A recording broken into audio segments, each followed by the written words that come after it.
Now you were very late.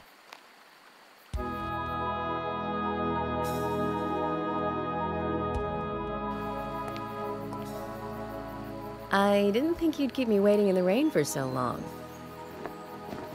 FBI Special Agent, Francis York Morgan. Please, just call me York. That's what everyone calls me. Agent York? Good, that's good. Are you the sheriff? No, I'm Deputy Sheriff Emily Wyatt. George, he's the sheriff. He went looking for you, actually. He should be back soon. I see. If you don't mind me asking, did you walk all the way here? My car broke down, that's all.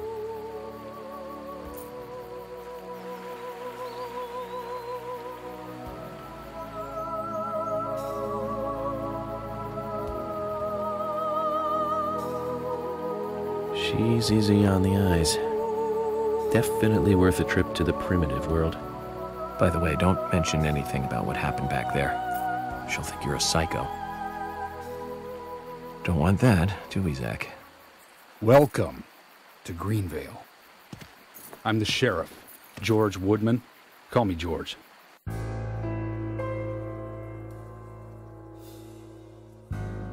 FBI Special Agent Francis York Morgan. Please, just call me York. That's what everyone calls me.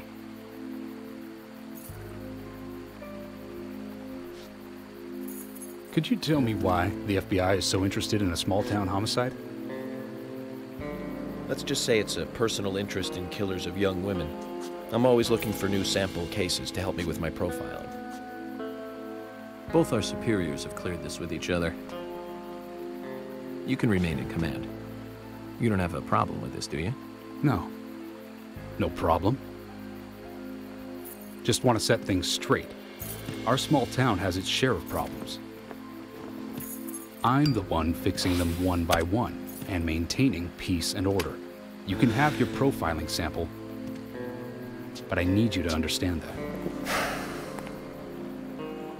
Of course. Of course. By the way, George, I had a little accident with my car. Could you send someone to take care of it? Oh, and my clothes and luggage are still inside. All right. Don't worry. I'll get my assistant Thomas to take care of it. Do you need anything else? Thanks. That'll be all. Well then, I think I'll rest up first at the hotel. Then I'll join you on your investigation. Don't know how to say that. We really don't need your help. Unlike some of your corrupt city police officers, I play it by the book. I hope you'll come to appreciate that, Agent Morgan. And we'll handle the investigation. You just think of this as a vacation. Take it easy. Enjoy the nature here. You don't have to be a tree worshiper to appreciate the wildlife here.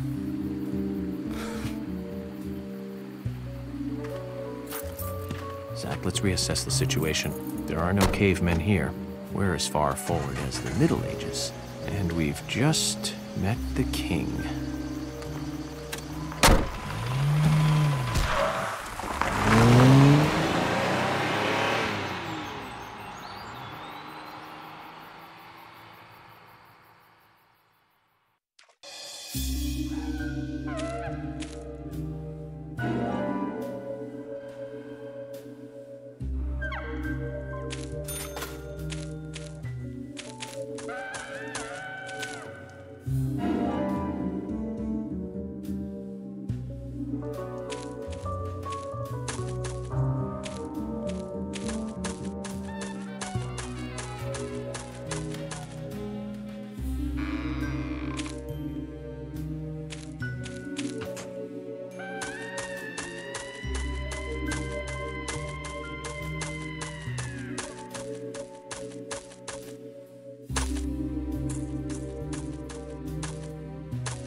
Who are you?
Zach, the symbolism in my dreams continues to intensify.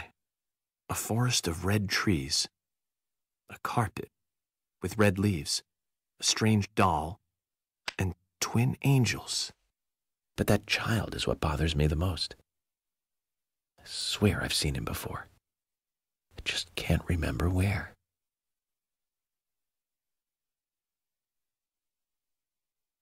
Well, it'll probably come back to me eventually. For now, we need coffee.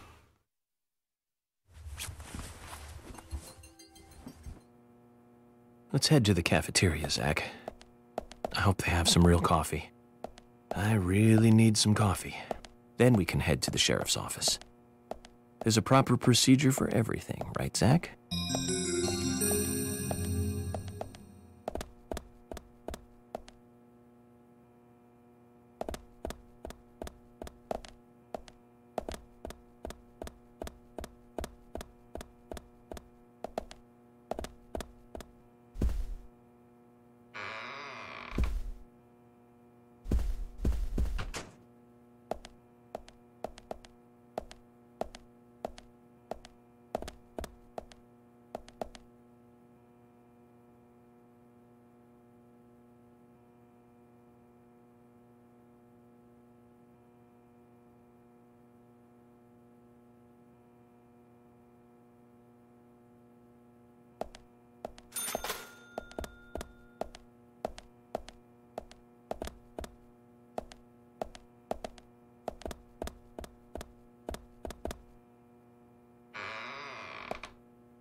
Let's head to the cafeteria, Zach.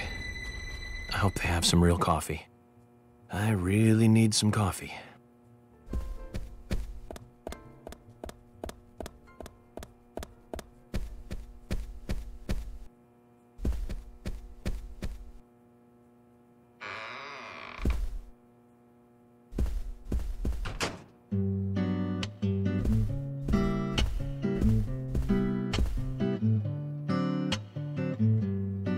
Good morning, Mr. Morgan. Your breakfast is ready for you.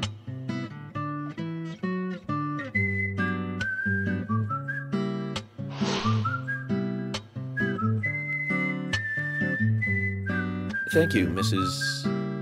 Polly Oxford. Just Polly is fine. Well then. Thank you, Polly. I'm starving.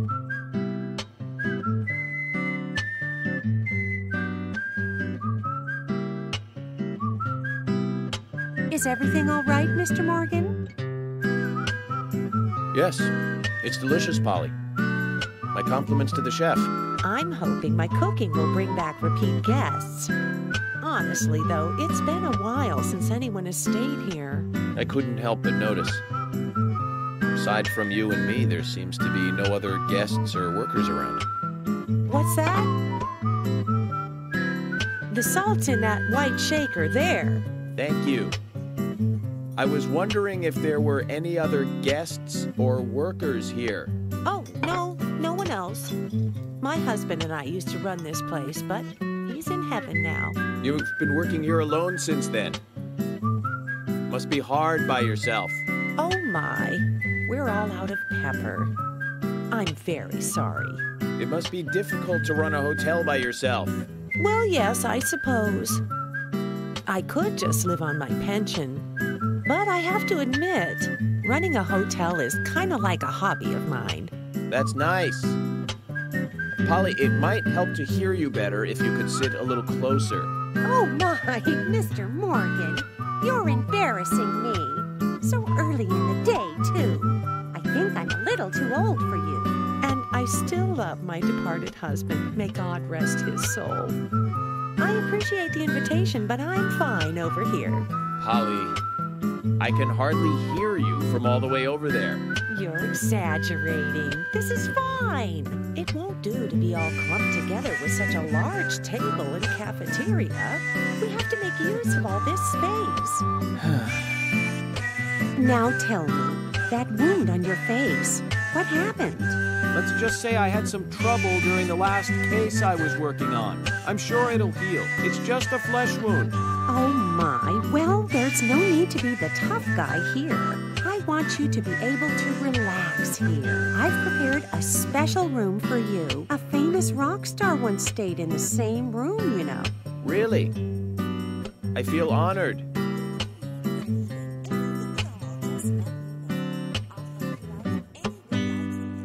Zach, the lady is offering to help. Do you want to ask her about the town? Say, Polly, what can you tell me about this town? Well, you see, you know this already, but the town is called Premonition. It rings here quite often, but it's a nice place, surrounded with nature. It was a big and prospering lumber town until the last used to have a population of over 6,000 people. Less than a tenth of them left now. This hotel was built back then.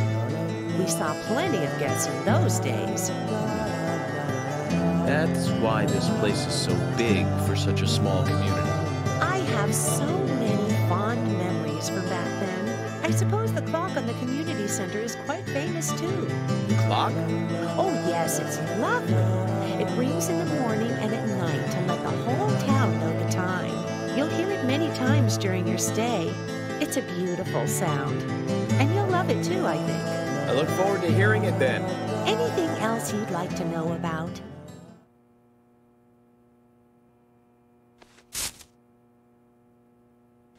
Well, Mr. Morgan, I'd better start cleaning up. You just take it easy. I'll bring your coffee out in a moment. Thank you, Polly. I have to warn you, though, I am very particular about my coffee. The very best you have, please. I understand.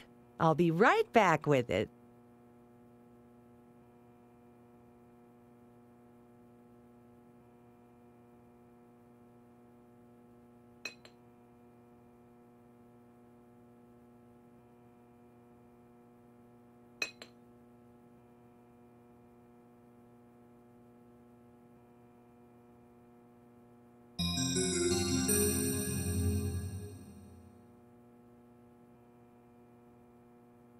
Did you see that, Zach? Clear as a crisp spring morning. F.K. in the coffee. I knew I could count on it. Never fails. Now then, let's get going.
police car.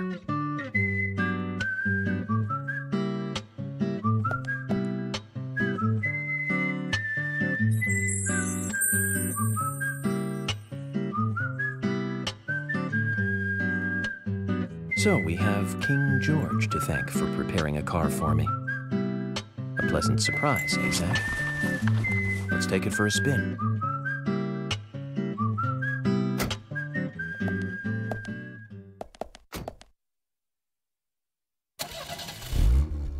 I have to tell you, Zach, this place simply amazes me. The keys were left on the front hood, and nobody stole the car. Values. This town has what the country needs. Values. Let's head over to the sheriff's department.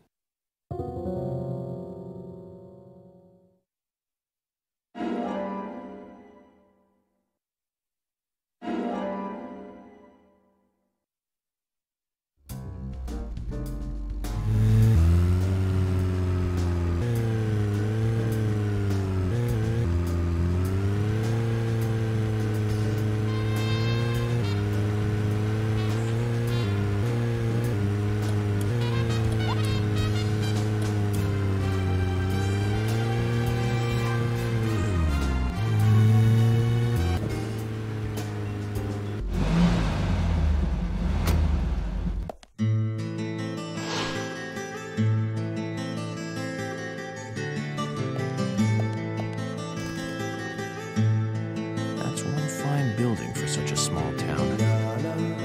The exterior woodwork is spectacular. Don't you agree, Zach?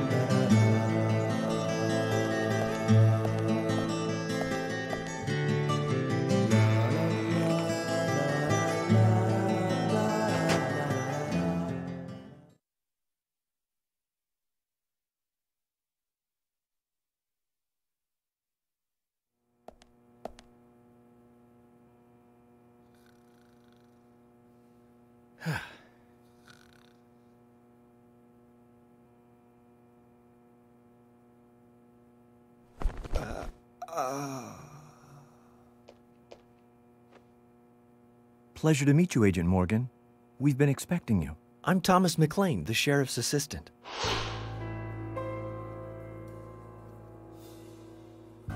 FBI Special Agent Francis York Morgan. Please just call me York. It's what everyone else calls me. Very well then, Agent York. I believe I owe you a thank you for retrieving my belongings from my car. Thanks. Oh, no, just doing my job. I want to help do everything I can to help the investigation. I just can't believe Anna was murdered. She was such a bright and lovely girl. Did you know her well?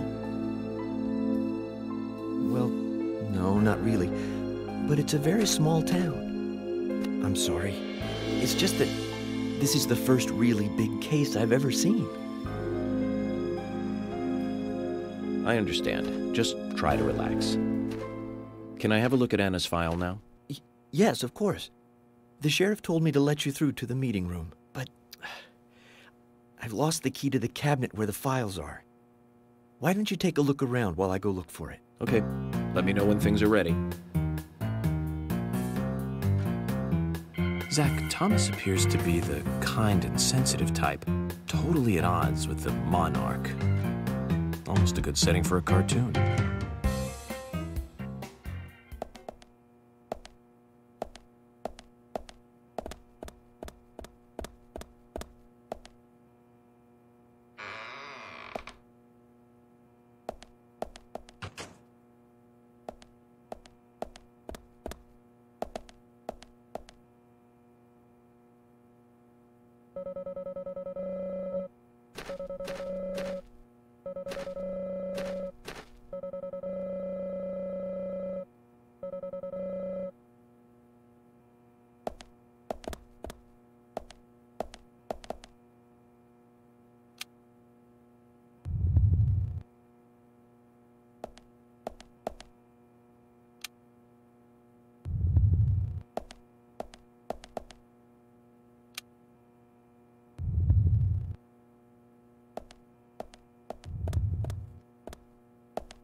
You found the key.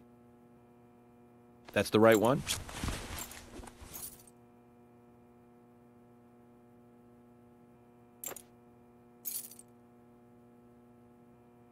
Yes, a southern flying squirrel.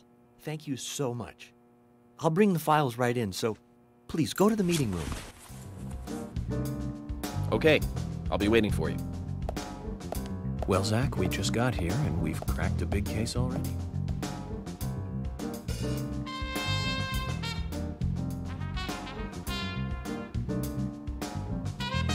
The victim's name was Anna Graham.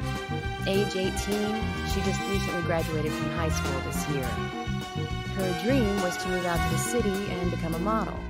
But for the time being, she was working in the A&G diner here in town. She lived with her mother, Sally. Anna's father died in an accident in a lumber mill when she was a child.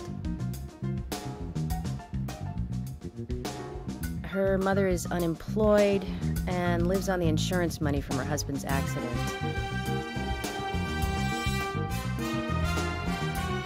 After all, it's a small town with a low cost of living. Financially, they seem to get by fine, and they led normal lives.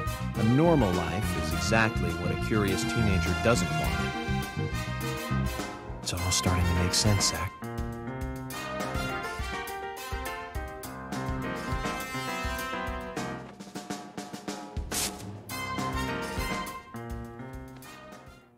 City folk, huh? No, I take that back. All of them can't be as bad as him, and some should have better manners. Huh. This is a good biscuit. I've never tasted a biscuit this delicious. Where in town can I get these? Well, actually, I baked them myself. That's amazing. What are you doing in law enforcement? I'm very particular about biscuits, I'll have you know. The balance of milk and butter you've achieved here. Oh, my. Agent Morgan, the autopsy's ready. You are welcome to accompany me to the Greenvale General Hospital. Emily, you come too. Thomas, stay here and tidy up these files. Yes, sir. We're going to use the car outside. Let's get going. You might think this is just a small-town police investigation, but our inspections are thorough and solid. I'm hoping you won't slow us down.